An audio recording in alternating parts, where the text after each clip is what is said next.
Para diretso na alive ang umaga mo. Para diretso na buhay ang dugo mo. Para diretso na ang bangon at trabaho na agad-agad. Iaarangkada na namin ang mga balitang kailangan mo. Ibibigay na namin ang mga impormasyong pinaka-latest, pinakabago, pinag-uusapan, trending, viral. Arangkada Balita live sa DWIZ Metro at Mega Manila. DWIZ News FM regional stations. Naka-live din sa lahat ng DWIZ Digital News account, Facebook, YouTube at DWIZ News website. At panoorin din ang live nationwide sa Aliw 23 Free TV. Arangkada Balita. Arangkada na sina Drew Nasino at si Ate Juday, Judith Estrada Larino. Gising ang morning mo sa Arangkada Balita.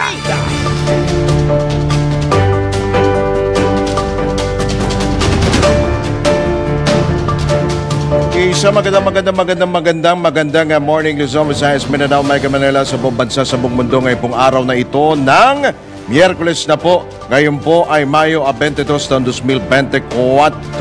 Alamin na po natin, silipin na po natin ang mga umaarangkada ang ulo ng mga balita. Arangkada Balita. Panukalang pag-amyenda sa Rice Tarification Law aprobado na sa Kamara. Arangkada Balita. Philippine National Police muling binalabog ng hacking. Arangkada Balita. Siyam na lugar sa bansa kabilang sa top 1,000 global urban economies. Arangkada Balita. Malita sa ibayong dagat, isa patay habang 20 iba pa sugatan sa matinding turbulence na naranasan ng Singapore Airlines flight. Arangkada Balita. Sa showbiz, Kailin Alcantara, inunfollow na ang pamilya ng kanyang ex-boyfriend na si Mavi Legaspi. Arangkada Balita. Uy, may reaction dito. Nagmamalaki daw. Kagwapuhan si Mavi, diba? Ano Hello, Kailin. At sa atin namang balitang viral, babae na diskubring dumalo pala sa unang kasal ng kanyang asawa. Matindi. Drew Nasino at si Ate Juday. Arangkada Balita. Sa oras na 5 sandali makalipas ang alas 5 na ng morning, pong Wednesday, dito pa rin po sa Impila may totong lakas DWIC 882 at Aliw Channel 23. Kami po inyong mga makakasama hanggang alas 6 po tayo. Magandang umaga po. Ako po ang inyong lingkod, Judith Estrada Larino. At Drew Nasino. Arangkada Balita. At sa detalye nga po ng mga umaarangkadang balita, pasado na, lusot na, aprobado na sa ikatlutuling pagbasa ang panukalang mag-aamyenda sa Rice Tarification Law o RTL na may layuning tiyakin ang abot kayang presyo at sapat na supply ng bigas. Mabot sa mahigit 200 ang pumabor sa House Bill 10381 habang 3 ang tumutol at 1 ang nag-abstain. Magbibigay daan ang panukalang batas upang muling magkaroon ng kapangyarihan ng NFA o National Food Authority na makapagbenta ng murang bigas sa publiko sa panahon ng food security emergency na idedeklara ng National Price Coordinating Council o Local Price Coordinating Council. Kabilang din sa panukalang batas ang pagpaparehistro sa mga botega sa bansa at pag-inspeksyon sa mga ito upang matiyak na sumusunod sa pamantayan na siyang nagtitiyak naman sa kalidad at supply ng bigas. Samantala, itatayo naman o itatatag ang Rice Industry Development Program Management Office sa ilalim ng panukala upang masilip nito ang pagpapatupad ng mga rice program at ilalagay naman ito sa ilalim ng Department of Agriculture. Arangkada Balita. Samantala, formal nang itinilaga bilang administrator ng NFA o National Food Authority itong si Larry Lacson. Kinumpirma ang appointment ni Administrator Lacson matapos ang sinagawang board meeting ng NFA Council. Ayon sa NFA, magsisilbering Vice Chairman ng konseho si Administrator Lacson. Matatanda ang Abril ng italaga ng Pangulong Ferdinand Bongbong Marcos Jr. si Lacson bilang acting administrator ng NFA. Arangkada Balita! Maglalabas naman ang Department of Trade and Industry ng bagong Suggested Retail Price o SRP Bulletin. Sa Bagong Pilipinas ngayon, sinabi ni Trade Assistant Secretary for Consumer Protection, Attorney Amanda Nograles, si ASIC Amanda Nograles, na nakapaloob sa ilalabas na bagong SRP Bulletin ang per unit cost ng mga bilihin. Sa pamamagitan niya nito ay malalaman ng publiko kung anong mga produkto ang hindi ginagalaw o hindi gumagalaw ang presyo pero binabawasan naman ang timbang o di kaya binababaan ang presyo pero napakalaki rin naman ang ibinabawas sa timbang. Yung quality po binabawasan. Ayon pa kay ASIC Nograles, sa ganitong paraan madali nang maikukumpara ng mga consumer ang presyo ng mga bilihin. At tatandaang naglabas ng SRP Bulletin DTI sa ilang piling bilihin noong Enero ng kasalukuyang taon. Arangkada Balita! 23% lamang ng mga kabataan ang nakinabang sa kahit anong feeding program ng gobyerno. Batay naman po ito sa pag-aaral ng Philippine Institute for Development Studies, kung saan 28% lamang ng mga mahihirap na kabataan ang kailangang pakainin ang nakatanggap ng tulong. Kaugnay nito, 17% ng mga batang edad 2 pababa ang nakasali o nakatanggap ng feeding program ng gobyerno. Samantala, pinakamababa ang bilang ng mga batang sumasali sa feeding program sa Eastern Visayas, Metro Manila, Bangsamoro Autonomous Region and Muslim Mindanao at Central Luzon. Arangkada Balita! Speaking of pagkain pa rin, malabo umanong maibaba sa 29 pesos ang kada kilo ng presyo ng bigas. Ito ang binigyang diin ng Federation of Free Farmers Cooperative Incorporated sa gitna nga po ng iniluluto po ng gobyerno, ikinakasa po ng gobyerno na hakbang upang mapababa ang presyo ng bigas. Ayon kay FCI National Manager Raul Montemayor, ito'y dahil aabot sa 30 pesos ang kada kilo po ng palay. Yan po yung production cost. Sa panayam ng DWIZ, inihayag ni Montemayor na papalo sa 45 pesos ang puhunan ng kada kilo ng bigas. Gayunman, meron pa anyang gastos gaya sa labor, sako at pati yung sa transportation. Una-una yung 29 pesos nga ba? 29, 30 pesos, no? Kung gagamitin mo yung mathematics, parang imposible na maging 29. Kasi yung NFA nga lang, bumibili siya ng palay pa lang 30 na. And pag giniling mo kasi yung palay, kailangan mo ng 1.5 kilo ng palay para ang lumabas 1 kilong bigas. So sa cost lang ng palay para gumawa ng 1 kilong bigas, 45 pesos na kagad ang puhunan mo. And then meron ka pang mga gastos, mga sako, labor, transport. Paano mo mapapababa ng 30 yan? Dinagdag pa ni Montemayor na malulugi ang mga magsasaka kapag nagbenta ng farm gate price ho ng palay na ibabagsak sa 15 pesos. Kung 30 yung benta mo, dapat ang bili mo sa magsasaka 15. Sinong magsasaka ang magbibenta ngayon ng 15? Mantalang may 30 naman sa NFA. Sa 15, baka lugi na siya o wala na siyang kita. So, hindi ko maisip kung paano gagawing 29 o 30 yung bigas unless subsidized nga, no? And okay naman na kung makakatulong yun sa mga mahihirap hanggang kailan. No? Dahil isipin mo lang kung 45 yung puhunan sa 1 kilong bigas. Sa palay pa lang yun, wala pa yung mga operating cost. Yan po ang tinig ni Federation of Free Farmers Cooperative Incorporated National Manager Raul Montemayor sa panayam ng DWIZ. Arangkada Balita. Samantala, 5 manufacturers ang nangakong hindi sila magpapatupad ng taas presyo. Bakit 5 lang? Baka pwedeng madagdagan sa kanilang mga produkto sa pagpasok po ng La Nina. Ito'y matapos ang ginawang makikipagpulong ng DTI, Department of Trade and Industry, sa mga manufacturers sa gitna naman ng paghahanda ng pamahalaan sa inaasahang pagtama nga ng naturang weather phenomenon sa bansa. Ayon kay Trade Assistant Secretary Amanda Nograles, kabilang sa mga produktong ito ang processed meat, gatas, bottled water at instant noodles. Kaugnay nito, sinabi pa ng DTI official na magpapalabas sila ng price guide. Ito na naman kami.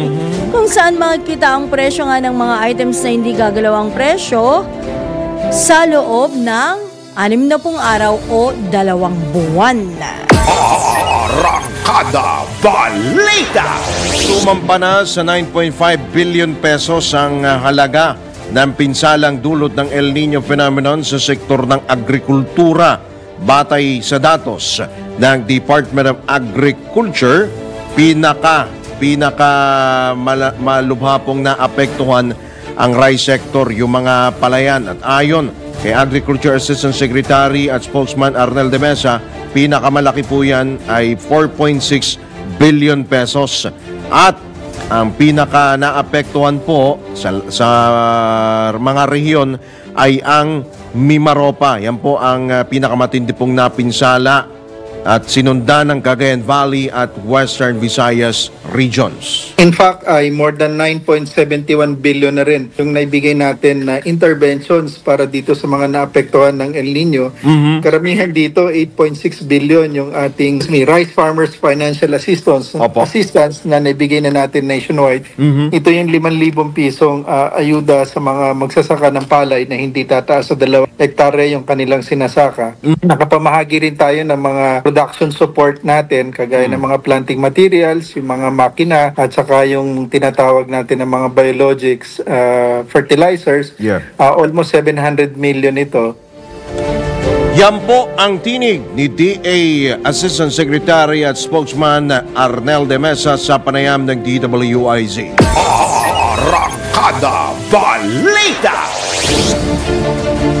Sa kaugnay na balita ay sinailalim na sa state of calamity ang lalawigan ng Cebu dahil sa epekto ng El Nino phenomenon sa mga sakahan, pangisdaan, livestock at mga komunidad.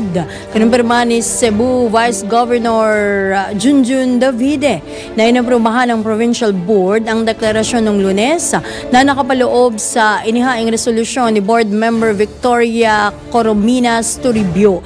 Inaasahang magbibigay daan ito sa pagkakaroon ng karagdagang pondo para sa calamity response at pagpapatupad ng price freeze sa mga pangunahing produkto sa lalawigan. Batay sa datos ng Provincial Disaster Risk Reduction and Management Office, ilang mga bayan at mga lungsod sa Cebu ang nakararanas ng kapusan sa supply ng tubig, habang 12 lokal na pamahalaan naman ang nakapagtala ng iba't ibang heat-related incidents gaya ng skin rashes at heat strokes. Arangkada Balita. Sa oras na 16 na sandali makalipas ang alas 5 na ng morning, tanggap po tayo ng ilang mga pagulat buhat sa labas ng himpilan. Local Price Coordinating Council binuhay ng pamahalaan. Ang pagulat buhat kay Patrol 13 Gilbert Perdes. Pinagagana na muli ang mga Local Price Coordinating Council o yung LPCC sa buong bansa. Sa Bagong Pilipinas ngayon, public briefing, sinabi ni DTI ASEC Attorney Amanda Nograles na sa ngayon ay 87% na ng mga council sa buong bansa ang reactivated na. Ang LPCC anya ang makakatuwang nila sa pagbabantay sa mga presyo ng mga pangunahing bilihin sa mga supermarket, grocery stores at mga palengke. Ayon kay Nograles, katuwang nila ang LPCC upang mabantayan ang pagsunod ng mga tindahan sa tamang presyo at matiyak na walang mangyaring illegal na price manipulation, lalo na sa pagsapit ng panahon ng La Nina. Patrol 13 Gilbert Perdes para sa Himpilang May Todong Lakas, DWIZ, nagbabalita ng tama, naglilingkod ng tama. Arangkada Balita! Samantala sa iba pang balita, Kamara muling umapela sa Senadong wakasan na ang alin. Alamin po natin kung ano ito mula sa report ng Patrol 11, Tina Nolasco. Pinatutuldukan na ni House Committee on Dangerous Drugs Chair Representative Robert Ace Barbers kay Senator Bato de la Rosa ang pag-isiyasat ng kanyang komite sa tinatawag na PIDEA leaks. Ay kay Barbers, ito'y dahil nakatuon lamang ang pagdinig ng Senado sa isang resource person na ilang beses na anyang napatunayang nagsinungaling. Kaugnay ito sa aligasyon ni dating PIDEA agent Jonathan Morales na nagdadawit sa Pangulo at sa aktres na si Maricel Soriano ukol sa illegal na droga. Git ni Barbers, bakit pa pag-aaksayahan ng panahon ang mga kasinungalingan? Wala rin anyang matibay at mabigat na ebidensya sa pagdinig na nangyari at mismong na-cite for contempt na si Morales dahil sa pagsisinungaling. Hudyat na anya ito natapos na ang hearing. Matatanda ang una nang umapela ang iba pang lider ng Kamara na wakasan na ang nasabing hearing sa Senado. At una nang sinabi ni PIDEA Director General Moro Virgilio Lazo na peke ang mga dokumento na nalik umano kung saan nagmula ang akusasyon ni Morales. Habang hinikayat naman ni House Assistant Majority Leader Representative J. Congonsi de la Rosa na mag-public apology sa Pangulo, bagay na tinanggihan ng Senador. Ito si Patrol 11, Tina Nolasco para sa impilang may todong lakas DWIZ, nagbabalita ng tama, naglilingkod ng tama. Arangkada Balita! Aircraft Accident Investigation Board iniimbestigahan ng insidente ng pagbagsak na isang Cessna plane. Patrol 45, Raul Esperas sa detalye. Formal lang nagsasagawa ng investigasyon ang CAAP Aircraft Accident Investigation Board sa insidente ng pagbagsak ng isang Cessna 172 aircraft na may tail number RPC 6923. Ang nasabing eroplano ay umalis sa La Union Airport para sa isang training flight. Subalit ilang minuto matapos itong umalis sa La Union Airport ay bumagsak ito sa karagatan ng San Fernando, La Union. Nakaligtas naman ang dalawang sakay na pasahero na isang flight instructor at isang student pilot at ngayon ay nakakonfine sa isang ospital sa San Fernando, La Union. Sangayon kay Eric Apolonio, tagapagsalita ng Civil Aviation Authority of the Philippines, kanila nang iniimbestigahan ang flying school na nagmamay-ari ng bumagsak na eroplano at inaalam na rin ang flight log ng mga parts gayon din ng makina dahil lumalabas na namatay ang makina kung kaya't bumagsak ang nasabing eroplano sa karagatan ng San Fernando, La Union. Raul Esperas, Patrol 45, nagbabalita ng tama, naglilingkod ng tama sa impilang may todo lakas, DWIC. Kapag may bagong balita, naka-on air, agad-agad, DWIC Patrol Report! Alright, ako naman natin ang mga report na ihatid ng ating Metro Patrol reporters. Uy, dito raw sa Caloocan, Kankalu, magda sa MOA. Aba! MOA kasama po ang LTFRB, Local Transport Cooperatives para sa Service Contracting Program. Alamin po natin ang iba pang detalye sa ulat na ito ni Mama Beth Samson. Mama Beth, good morning! Good morning, Ms. Juday. Lumagda sa isang memorandum of agreement ang lokal na pamahalang Caloocan kasama ang Land Transport Franchising and Regulatory Board o LTFRB at local transport cooperatives na binubuo ng mga jeepney drivers at operators upang ipatupad ang service contracting program. Sa ilalim ng FCP, ang mga miyembro ng transport cooperatives ay tatanggap ng 20 pesos kada kilometrong biyahe kapalit ng kanilang pagsunod sa mga rehistradong ruta. Ayon kay Mayor Del Gonzalo Along Malapitan, sa isang araw ay umaabot sa 100 hanggang 120 kilometro ang tinatakbo ng isang jeep, kaya kung susumahin ay may kalagdagan silang 2,000 hanggang 2,400 piso na kita na malaking tulong sa kanilang pamilya. Bagamat may mga sumusuway sa mga panuntunan kagaya ng mga kolorum na jeep, makakaasa na humahanap ng mga solusyon hindi lang upang manghuli o mahuli ang mga lumalabag sa batas, kundi pati na rin ang pagsiguro na matutulungan na hindi na sila umulit pa. Ayon naman kay Mr. J. Bernardo, Officer in Charge ng Public Safety and Traffic Management Department, karamihan sa mga jeepney drivers at operators Association o JODA sa lungsod ay mayroon ng pinagsama-samang kooperatiba at pinarating sa mga departamento ang patuloy ng pagsisikap upang makarating ang pakinabang para sa mga drivers, operators at commuters. Nasa 90 hanggang 95% na ng mga JODA sa lungsod ay nakasama na sa mga kooperatiba, alinsunod na rin sa Jeepney Modernization Program. Ako si Metro Patrol Beth Samson para sa Impilament Todon Lakas, DWIZ. Nagbabalita ng tama, naglilingkod ng tama. Arangkada Balita! Samantala, dako naman tayo sa probinsya. 2 most wanted person at 8 iba pa nasa kote ng Cagayan Police. Ang pag-uulat ihatid ni Manong Ronald Idol Capset Domingo. 2 individual na kabilang sa most wanted person at 8 iba pa ang napasakamay ng Cagayan na PNP. Una ay ang tinaguriang provincial top 1 most wanted person dahil sa kaso nitong statute rape. Kilala ito bilang si alias Omar, 39 years old, may asawa manggagawa at residente sa bayan ng Pamplona, Cagayan.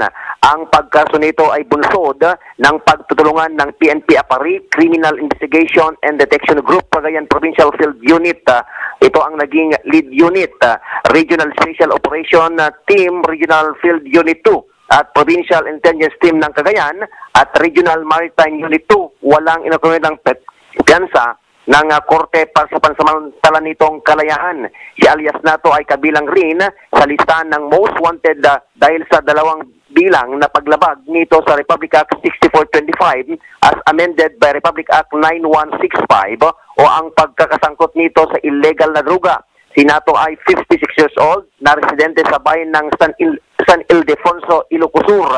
Sa unang paglabag ay may irekwentang piyansa ang korte na nagkakalaga ng 200,000 pesos at 60,000 pesos naman sa pangalawa.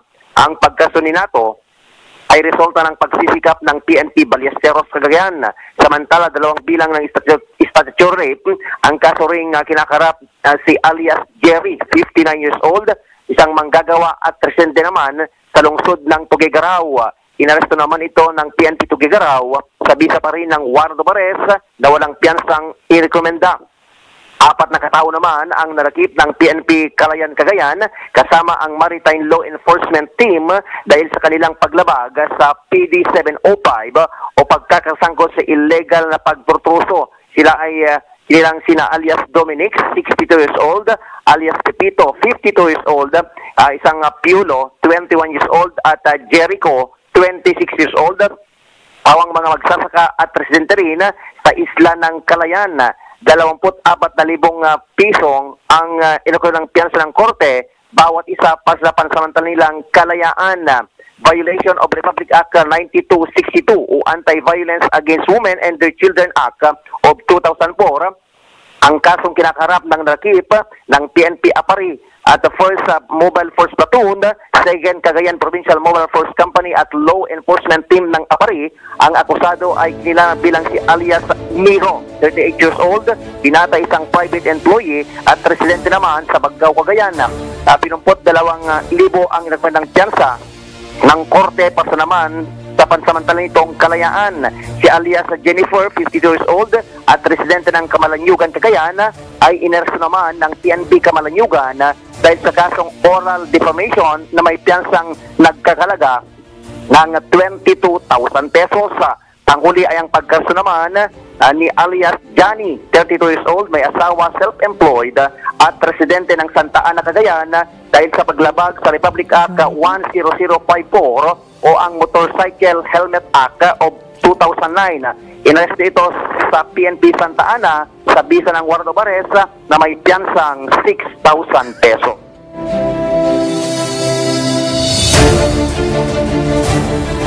Alright, magbabalik po ang iba pang mga malalaki at mainit na mga balita dito pa rin sa Arangkada Balita. Makalipas sa po yan ng ilang paalalatang oras. Time check, 5:27 na ng umaga. Arangkada Balita! Balita, sa pagkakataon ito, tanggap po tayo ng isa pang report mula sa probinsya. Kotse bumangga sa poste sa Laguna. 3 senior citizens patay. Ang pag-uulat mula Calabarzon ni Armand Campe.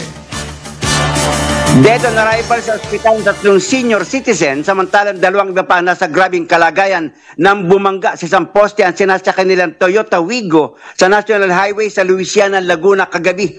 Hindi na pinangalanan ng pulis ang 3 nasawi na nasa 60 hanggang 70 anyos ng edad, subalit nakilala naman ang driver ng sasakyan na si Criselda Padera Casa, 58 anyos at residente ng Tanay, Rizal. Base sa investigasyon, patungo umano ang kotse sa Lokban, Quezon nang mawalan ng kontrol sa manibela si Casa at kainin nito ang kabilang linya ng kalsada dahilan para tumbukin nito ang poste sa pakurbadang daan. Mabilis na naisugod sa ospital ang 5 paseros ng Toyota Wigo, subalit 3 nga sa mga ito ang agad na nasawi.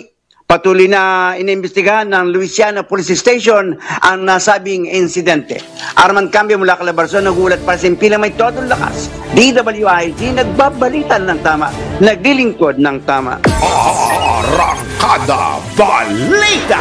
Sa pagkakataon ito, tayo po ay pinalad makakausap po natin ang Chief ng Climate Monitoring and Prediction Section ng Pag-asa, si Ms. Annalisa Solis. Magandang umaga po, Ma'am Ana. Welcome po muli sa DWIZ LU23. Drew Nasino po at Judith Estrada Larino. Yes, magandang umaga po, Sir Drew at Ma'am Judith, sa lahat po ng nanonood, nakikinig sa ating programa. Good morning po. Good morning po, Ma'am. Good morning. Salamat po, Ma'am, sa inyo pong pagpapaunlak. Ma'am, napapansin po namin kapag ilang araw na bang nag-uulan ng hapon? Halos araw-araw Halos sunod-sunod na po na araw na umuulan, lalo pag hapon. Hapon paggabi. Yung mga paggabi, Ma'am, takip silim na baga. Napapansin ho namin, napapadalas ho, Ma'am, ito ho ba'y indikasyon na malapit na po ang pagpasok po ng tag-ulan? Well, sa ngayon po ay malapit na nga po yung pagpasok ng tag-ulan, pero hindi pa po officially na mapopronounce natin na tag-ulan na dito sa atin, lalong-lalo na po dito kasama ang Metro Manila. Oo, nagdudulot pa ng mga pagbaha, no? Oo nga, Ma'am, nung Sabado, grabe.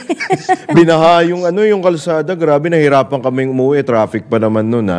Opo, tama po kayo. Asahan na po natin yan na meron nga po tayong mga isolated rain showers and thunderstorms. So, dulot na rin po ng mga rain-bearing weather systems kagaya po ng easterly. So, usual po yan at this time of the year na kapag papasok tayo sa tag-ulan, habang papalapit po yung tinatawag nating habagat season.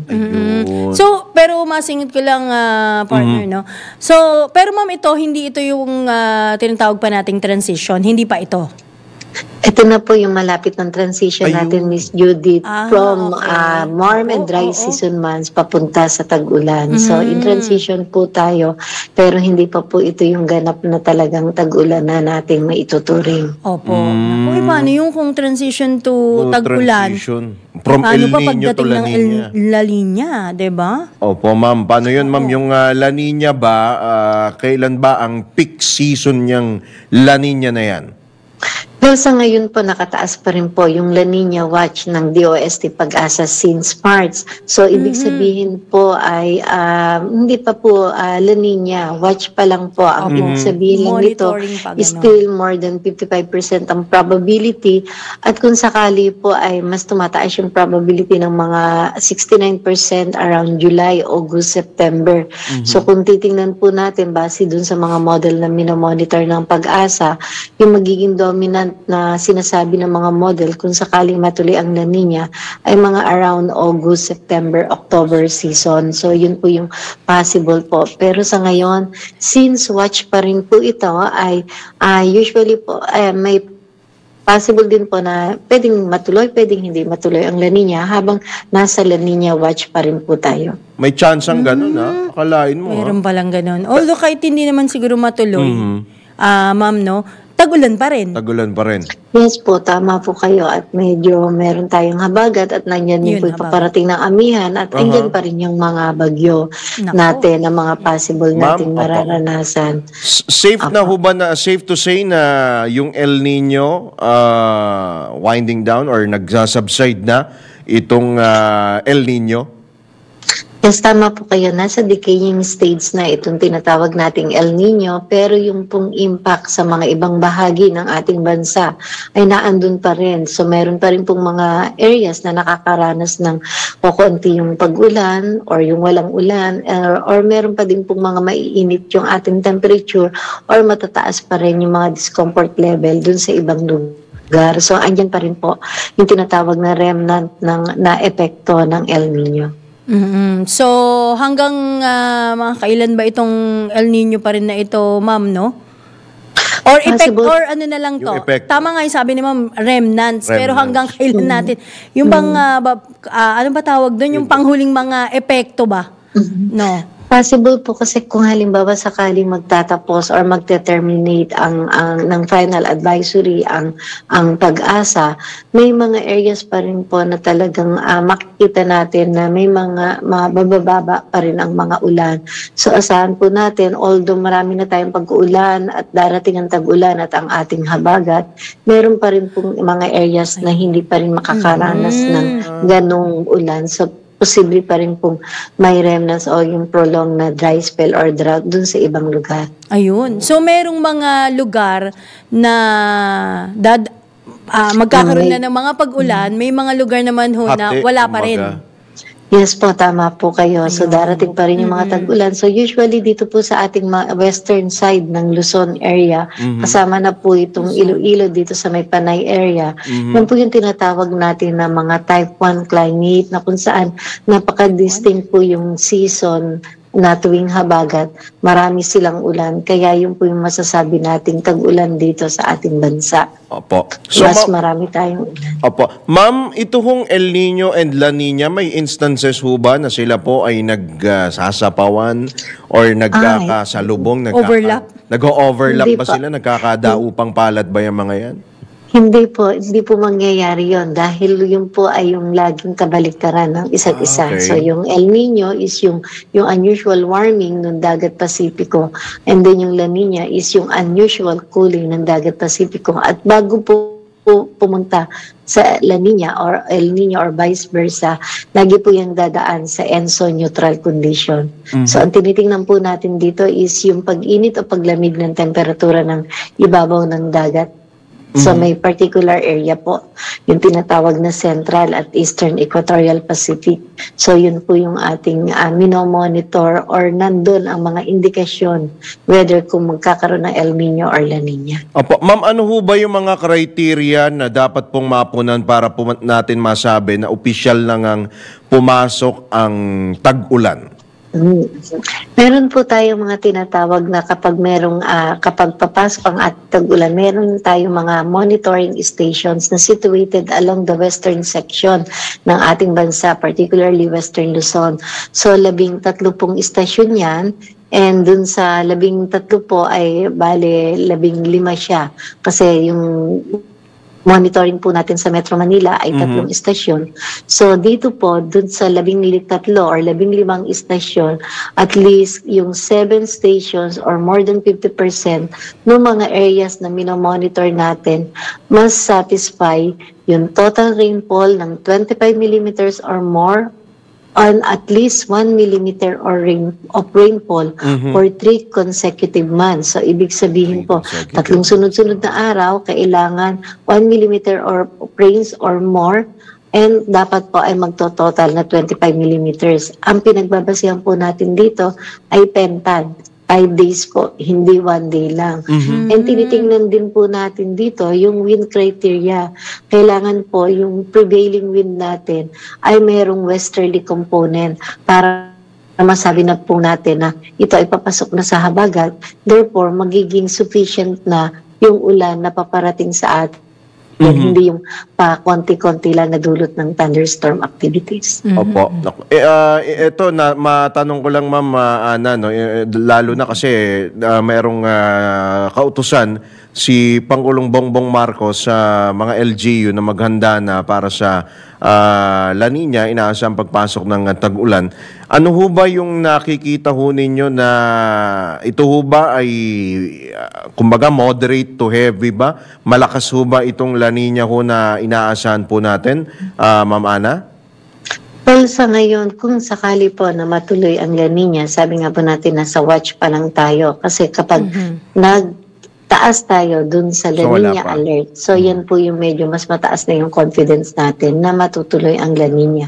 So sa ngayon ay La Nina watch pa rin po tayo, but still need to be prepared dahil darating pa rin po ang ulan at nandyan pa rin ang mga bagyo.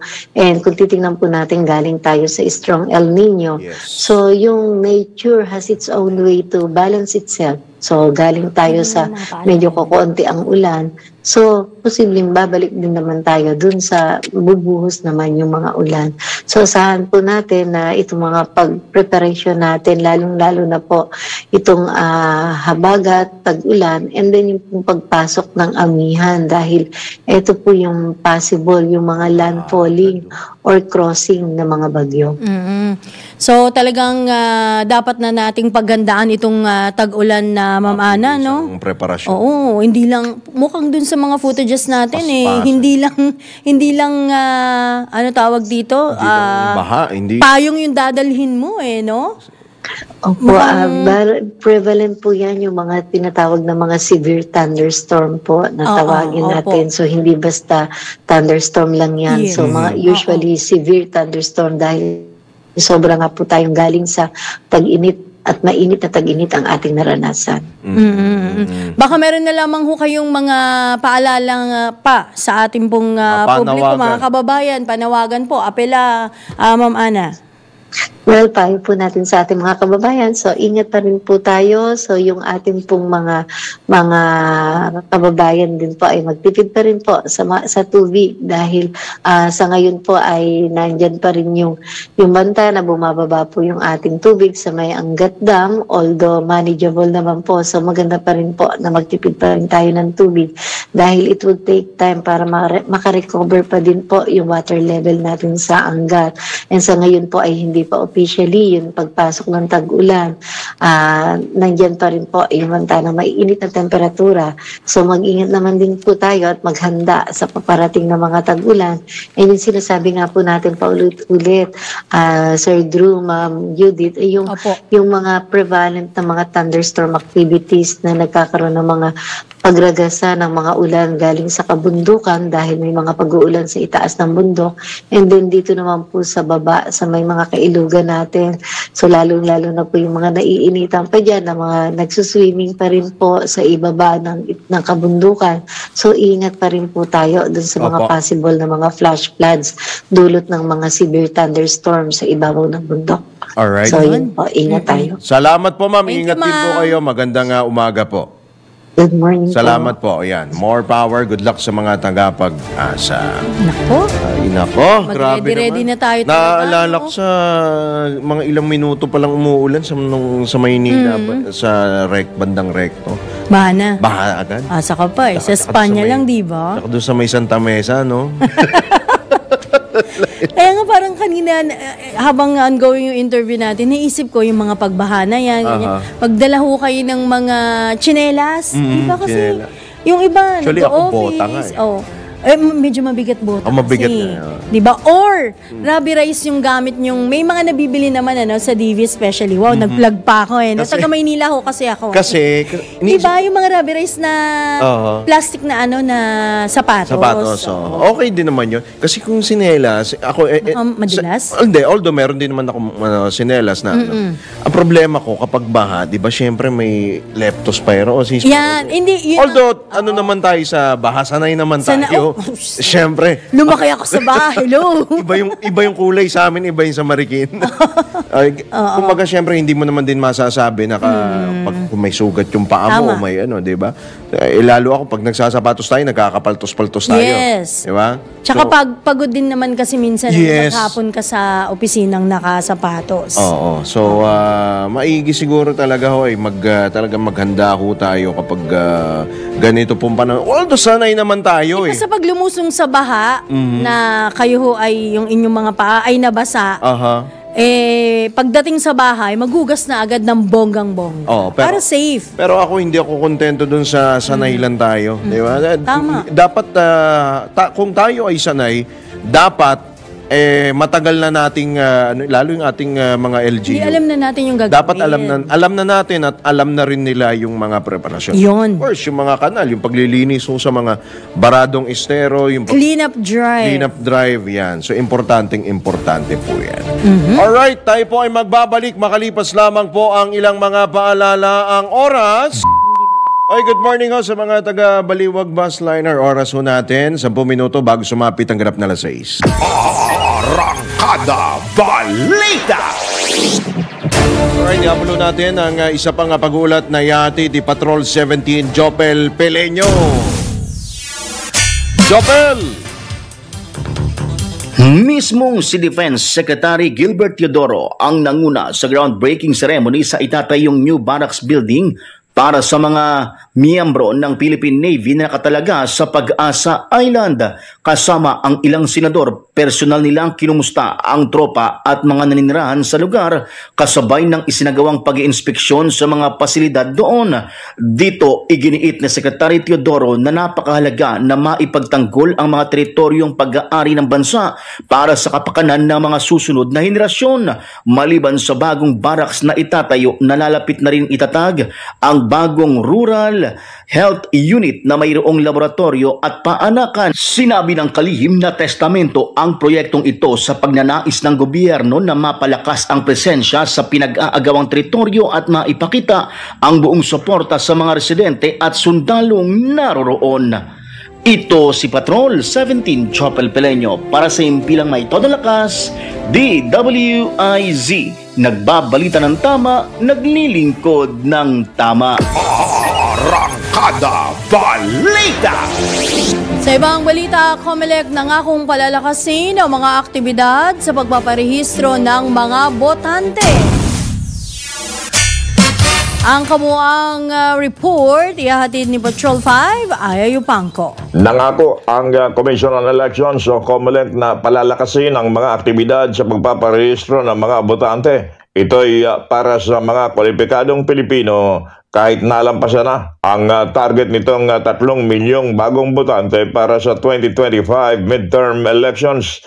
Sa inilabas na pahayag ng COMELEC, tuloy-tuloy na isinasagawa ang Register Anywhere program. Ganyan din ang pagpapatala sa mga local offices nito at mga satellite registrations. Target ng COMELEC na mahikayat ang karamihan ng mga kabataan upang makibahagi sa nalalapit na halalan. Bukod dito, magpapatuloy sa pag-iikot ang COMELEC para sa sinasagawang voters education upang malaman ng mga first-time voters ang proseso sa pagboto gamit ang automated machine at kung paano ang paglabas ng resulta nito. It is Baton number 5. Ayaw pa ko para sa implemental ng lakas. DWIC. Nababalita ng tama, naglilingkod ng tama. Arangkada Balita! Sa iba pa rin balita, muling napasok ng mga hacker ang system ng PNP. Nagkaroon ng access ang hacker na kilala bilang PINS sa PNP Logistics Data Information and Management System na nakagambala sa platform at hindi na ito mabuksan. Ibinahagi ng PINS ang link sa ebidensya ng kanilang cyber attack. Kabilang ang database sample na naglalaman ng mahigit 300,000 personal information gaya ng pangalan, kapanganakan, unit assignment at email address. Iniugnay naman ng hacker ang data breach sa anyay serye ng human error. Arangkada Balita! Samantala, pasok ang siyam na lungsod sa Pilipinas sa largest urban economies na tinukoy ng UK-based think tank na Oxford Economic. Sa Oxford Economic Global Cities Index, kung saan nakatala ang 1,000 pinakamalaking lungsod sa mundo, isa ang Maynila. Sa pinakamalaking lungsod sa bansa, ngunit hindi daw ito ikinukonsider bilang major player sa global scale. Ayon sa Oxford Economic, nakabatay lamang sa 5 category ang ranking. Ito ay ang ekonomiya, human capital, kalidad ng buhay, kapaligiran at pamamahala. Sa 1,000 urban economies sa buong bansa, nasa ika-200 na pwesto ang Maynila. Mas mataas kaysa sa pandaigdig ang average score, bagamat hindi kabilang sa mga lungsod na may pinakamataas na performance. Habang ang iba pang lungsod na pumasok sa global ranking ay kinabibilangan ng Cebu, Cagayan de Oro, Davao City, Angeles City, Bacolod, Dagupan, Zamboanga at General Santos. Sa 2024 Global Cities Index, nanguna sa listahan ang New York, na sinundan naman ng London, San Jose, Tokyo at Paris. San Jose? San Jose, California ba yun? O San Jose, Nueva Del Monte, Bulacan? San Jose Del Monte, Bulacan. Wala na po tayong oras mga katodos. Tayo po ay sumasapit na sa ating pong pasamadalang pagpapaalam ngayon pong araw na ito ng Wednesday, May 22, 2024. Sa ngalan po ng buong tropa ng DWIZ, kami po ang inyong mga naging tagapaghatid balita. Ako po ang inyong lingkod, Judith Estrada Larino. At Drew Nasino, nagbabalita ng tama. Naglilingkod ng tama. Susunod na Usapang Tol kasama sina Senator Francis Tol Tolentino at Cecil Villarosa. At pagsapit naman po ng alas 7 ng umaga, panibagong bugso ng balitaan. Kasama naman si Johnny Banyes sa Pasada Balita. Bye-bye! Para diretso na alive ang umaga mo. Para diretso na buhay ang dugo mo. Para diretso na ang bangon at trabaho na agad-agad. Iarangkada na namin ang mga balitang kailangan mo. Ibibigay na namin ang mga impormasyong pinaka-latest, pinakabago, pinag-uusapan, trending, viral. Arangkada Balita live sa DWIZ Metro at Mega Manila. DWIZ News FM regional stations. Naka-live din sa lahat ng DWIZ Digital News account, Facebook, YouTube at DWIZ News website. At panoorin din ang live nationwide sa Aliw 23 Free TV. Arangkada Balita. Arangkada na sina Drew Nasino at si Ate Juday, Judith Estrada Larino. Gising ang morning mo sa Arangkada Balita. Live araw-araw, Monday to Friday, 5 a.m.